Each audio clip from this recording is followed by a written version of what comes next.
এটা চাবি, ঠিক আছে, চাবি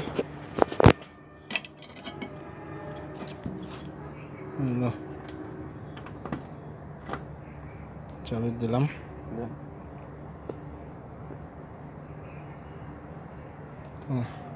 ইঞ্জিন স্টার্ট দেব, অল্প ধরলেই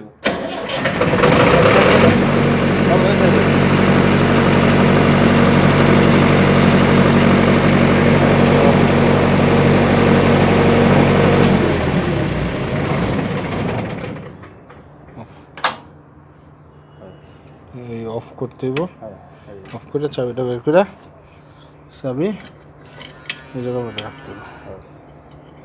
ওকে, আর এর সাথে এই ব্রেকারটা আছে, ব্রেকারটা অন করে দিতে হবে, ঠিক আছে? সব ঠিক আছে। আর মিটারে যা রিডিং ওঠে এটা মিটারের মধ্যে উঠে দেবো। সব ওকে।